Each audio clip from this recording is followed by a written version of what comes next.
지면으로 알아보는 인천 소식 신문 속 뉴스입니다. 각 신문사별 헤드라인입니다.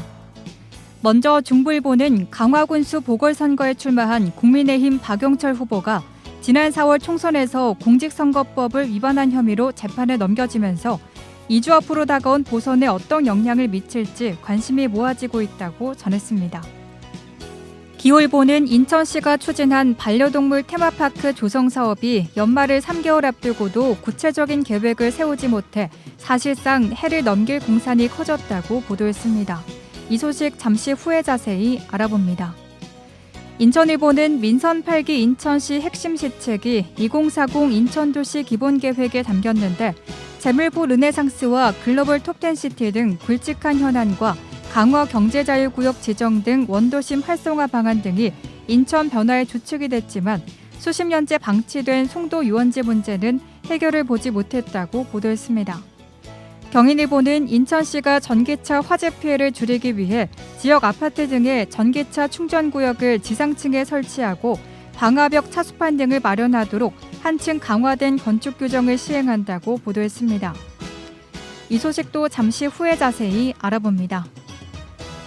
그럼 기호일보 기사 자세히 알아봅니다.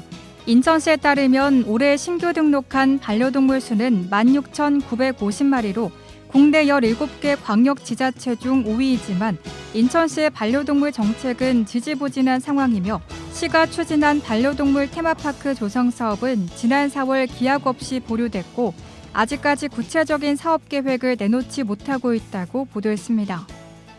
당초 시는 지역에 반려동물 장묘시설이 없어 반려동물 테마파크를 조성한 뒤 테마파크 안에 장묘시설을 설치하려고 했지만 법적으로 인천 가족공원 내 장묘시설 설치가 불가하고 테마파크 조성을 추진하는 과정에서 장묘업체 2곳이 운영에 들어가면서 사실상 백지화됐다고 전했습니다. 반면 전국 각 지자체는 앞다퉈 반려동물 정책을 내놓으며 친화도시 특화도시를 조성하는 등 쟁걸음을 보여 대조적인 상황이며 시 관계자는 지난 1월 진행한 용역에서 반려동물 테마파크를 조성할 다수 후보지가 나와 검토했지만 구체적인 계획을 세우지 못하고 있다고 말했다고 보도했습니다. 다음은 경인일보 기사 자세히 알아봅니다.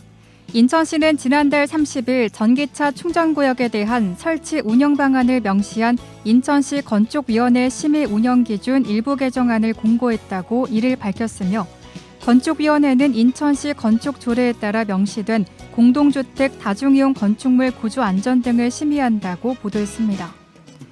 인천시는 지하 전기차 충전구역의 경우 외부로 차량이 오가는 램프 인근이나 지하실 환기 구조물 아래에 설치하도록 했으며 최대한 유동연기, 가연성 가스 배출에 유리한 곳으로 전기차 충전구역을 배치해 피해를 최소화하겠다는 취지라고 전했습니다. 인천시 관계자는 기존보다 더 작은 규모의 공동주택 건축에 전기차 충전시설 설치 규정을 적용하기 때문에 전기차 화재를 예방하고 대응 능력을 높이는 데 도움이 될 것으로 본다고 설명했다고 보도했습니다. 지금까지 신문 속 뉴스였습니다.